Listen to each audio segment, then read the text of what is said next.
నమస్కారం. News 9 TV తెలుగుకి స్వాగతం. వేసవి సెలవులు అనగానే పిల్లలకు ఎంతో సంతోషం.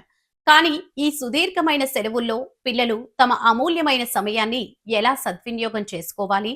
వారిలో దాగి ఉన్న సృజనాత్మకతను, క్రీడా నైపుణ్యాలను ఎలా వెలికి తీయాలి అనేది చాలా మంది తల్లిదండ్రులకు ఒక పెద్ద ప్రశ్నగా మారుతుంది. ఈ క్రమంలోనే పోలీస్ శాఖ ఒక అడుగు ముందుకు వేసి పిల్లల శారీరక, మానసిక ఉల్లాసం కోసం ప్రత్యేకంగా సమ్మర్ క్యాంపులకు శ్రీకారం చుట్టింది. నేరాల నియంత్రణ, శాంతి భద్రతల పరిరక్షణలోనే కాకుండా భావితరాల భవిష్యత్తును ఆరోగ్యకరంగా తీర్చిదిద్దడంలో తాము ఎప్పుడూ ముందుంటామని పోలీసులు మరోసారి నిరూపించారు.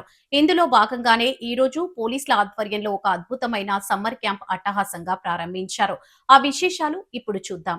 జిల్లా ఎస్పీ అఖిల్ మహాజన్ ప్రత్యేక చొరవ, ముందు చూపుతో ఈ వినూత్న కార్యక్రమానికి రూపకల్పన జరిగింది.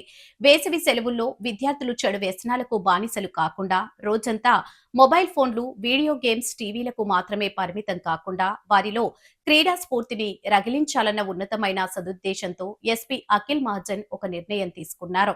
జిల్లా వ్యాప్తంగా 5 చోట్ల ఈ సమ్మర్ క్యాంపులను నిర్వహించాలని ఆయన ఆదేశించారు. అందులో భాగంగానే ఈ రోజు ఇచ్చోడలో ఈ వేసవి క్రీడా శిక్షణ శిబిరాన్ని అధికారులు ఎంతో ఘనంగా ప్రారంభించారు.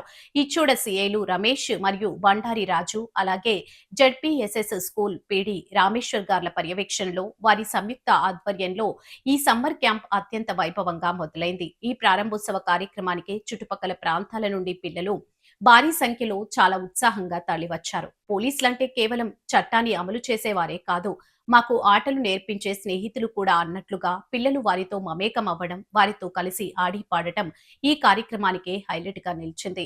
క్రీడా మైదానం అంతా పిల్లల కేరింతలతో ఉత్సాహభరితమైన వాతావరణంలో కోలాహలంగా మారింది. జడ్పీ ఎస్ఎస్పీడి రామేశ్వర్ విద్యార్థులకు క్రీడలో మెలకువలు నేర్పించే బాధ్యతను తీసుకున్నారు. ఈ సందర్భంగా సిఐ భండారి రాజు మాట్లాడుతూ విద్యార్థులకు, యువతకు ఎన్నో విలువైన సూచనలు చేశారు. వేసవి సెలవుల్లో మా పోలీస్ శాఖ ఆధ్వర్యంలో ప్రత్యేకంగా ఏర్పాటు చేసిన ఈ సమ్మర్ క్యాంపును ప్రతి ఒక్క విద్యార్థి సద్వినియోగం చేసుకోవాలి. చదువుతో పాటు క్రీడలు కూడా విద్యార్థుల సర్వతోముఖ అభివృద్ధికి ఎంతో అవసరం. ఆటలాడటం వల్ల కేవలం శారీరక దృఢత్వమే కాకుండా మానసిక ఉల్లాసం, మనోధైర్యం రెట్టింపవుతాయి అని ఆయన పేర్కొన్నారు. అంతేకాకుండా క్రీడలనేవి క్రమశిక్షణను నేర్పుతాయని, తద్వారా భవిష్యత్తులో వచ్చే ఎలాంటి సవాళ్లనైనా ధైర్యంగా ఎదుర్కొనే శక్తి వస్తుందని ఆయన వివరించారు. జిల్లా పోలీస్ శాఖ చేపట్టిన ఈ బృహత్తర కార్యక్రమం పట్ల స్థానికుల నుంచి, తల్లిదండ్రుల నుంచి విశేష స్పందన లభిస్తుంది. ఒకవైపు పోలీసులు ఫెన్రీ పోలీసింగ్ విధానాన్ని పక్కాగా అమలు చేస్తూనే ఇలాంటి క్రీడా శిబిరాలతో యువతకు సరైన మార్గనిర్దేశనం చేయడం నిజంగా అభినందనీయమని స్థానికులు ప్రశంసిస్తున్నారు. ఈ సమ్మర్ క్యాంపు ద్వారా ఇచ్చోడతో పాటు ఇతర ప్రాంతాల్లోని పిల్లలు కూడా క్రీడల్లో రాణించి భవిష్యత్తులో తమ ప్రాంతానికి మంచి పేరు తీసుకురావాలని ఆశిద్దాం. ఇవి ఈనాటి వార్తల్లోని ముఖ్యాంశాలు. మరిన్ని తాజా అప్డేట్స్ కోసం చూస్తూనే ఉండండి న్యూస్ 9 టీవీ తెలుగు. జై హింద్.